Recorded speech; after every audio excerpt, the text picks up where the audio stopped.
A lot of Republicans not in the West Wing are more than happy to see Musk go away. Well, look, I think this has been politically catastrophic for him. Look, I'm not going to sit here and say I'm an economic expert, other than I feel as if I've been liberated from my savings this week. But look, I think politically this has been near catastrophic for him. I think this is going to turn into uh, the moment like what happened to Joe Biden with the botched withdrawal from Afghanistan. Um, it was so damaging to Joe Biden for a couple of reasons. One, this was considered his strength. People thought foreign policy, that's Joe Biden's strength. We can't, he's messing that up.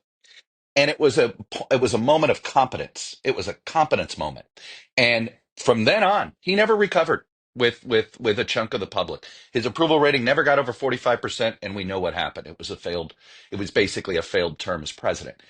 Well, largely, Donald Trump was elected because the one thing voters thought he was competent about was managing the economy. This was his core strength.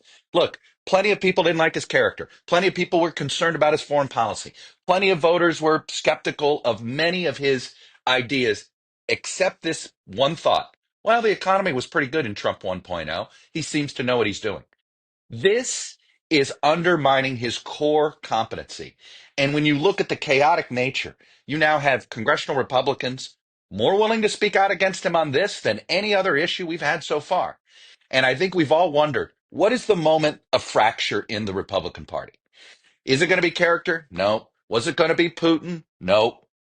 It's the pocketbook. And I think this is the one that I think he's going to continue to have a harder time keeping his coalition together. And once that happens, everything could unravel on him. I mean, it seems that Musk is gone now. He is looking for an honourable exit. Well, I think that's a fair. I love your bluntness on this. I think the more we say, "Oh, he's gone," they'll say, "Oh, no, no, no, he's still doing his thing." But it's not lost on me that another headline this week that got lost in the chaos of the tariffs was very quietly all these administration cuts he made to Social Security, right? The single most popular government program in America. Suddenly they're going, "Oh, we're going to bring telephones back and we're going to do this." It's pretty clear there's a lot of, put it this way, a lot of Republicans not in the West Wing are more than happy to see Musk go away. Interesting. What about some of the other non-core Trump team members? People like Rubio. The tariffs Mhm. is an incredible act of foreign policy as much as it is economic policy. It is, but Rubio's not involved in this at all. And Rubio, in many ways, is still one of Donald Trump's favorites right now. In fact, I was just interviewing another reporter colleague of mine who's pretty tight with the Trump inner circle. Rubio, he loves how Rubio does on TV, right? Rubio and Vance are both the people he counts on to be his spokespeople, to be the ones that can defend things that no one else is good at defending for him. I think when it comes to his economic team, the Treasury Secretary is on the rise, Scott Bessent, and this Peter Navarro has been benched, right? He was the architect of the entire tariff regime. He's the one that economists were mocking for coming up with a calculation that it appears he used ChatGPT to do this. And so he's been relegated to the sidelines for now, because I'll tell you this, Trump personally loves Navarro because Navarro tells him what he wants to hear. Navarro is the one that sort of tries to create policy out of sort of Trump's sort of gut instincts. But right now, it is the Treasury Secretary because the Treasury Secretary has the ear of the billionaires. And you do need to remember one thing: everybody with a everybody who's worth $500 million or more in America has Trump's cell phone. So they are all calling him, trying to be nice about it. You're such a genius, Mr. President. You don't you're this is your economy. Move it this way. They're trying the kill him with kindness strategy. Bessent has these ears. So I think at some point he'll blink again, but it's probably going to take a few weeks. I mean, I understand what to credit Trump. I understand exactly what he's trying to do, and I understand the political potency of the message around re-onshoring the economy, The creating goal's jobs. popular. You guys Makes went great through sense. this with Brexit. The idea of it sounds great. 100%. How And are I you heard going a to clip of him saying that they're making $2 billion a day already in Yeah, tariff receipts. Discuss. I think that's probably worth a fact check.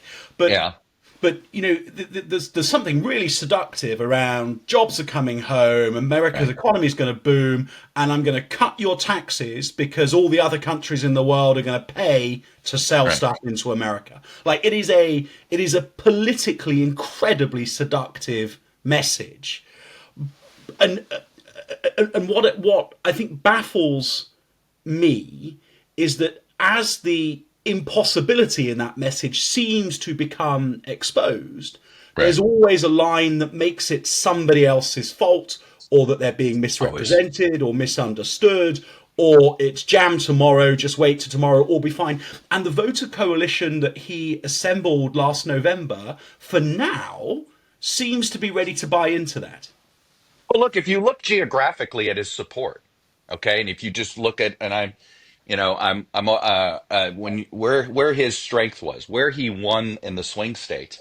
Well, these were the states where global free trade hurt them the most. Okay, I mean, it is not illogical, right? What he's trying to deliver to the voters that gave him the presidency, Yeah, right? It is these are the trade deal. But the irony is that while that part of his coalition got hurt by free trade, the Deep South in America actually has been benefiting from the move of factories south. yeah, They have, and in fact, where you look at German car companies have factories all over America's Deep South. BMW and Mercedes have factories in Alabama and South Carolina. And guess who's getting harmed by the tariffs? The reddest southern states. So, yes, the coalition that put them over the top is patient with him. This is where JD Vance comes from. This is where all of those things. But the base of the party that has grown financially stronger and more powerful over the last 20 years has been in the Deep South, from Texas to Florida. And those states have benefited enormously from open trade, from free trade. The state of Texas and Mexico. I mean, if you erect more barriers there, Texas will go into a recession almost faster than the country itself. So this is the unique nature of the American economy. It is you can help one region, but literally if you use tariffs to help one region, you actually are harming another group of Americans and another region. Forget the consumer part of it. I'm talking about the business infrastructure part of it. So this is why it feels like it's unsustainable for him politically.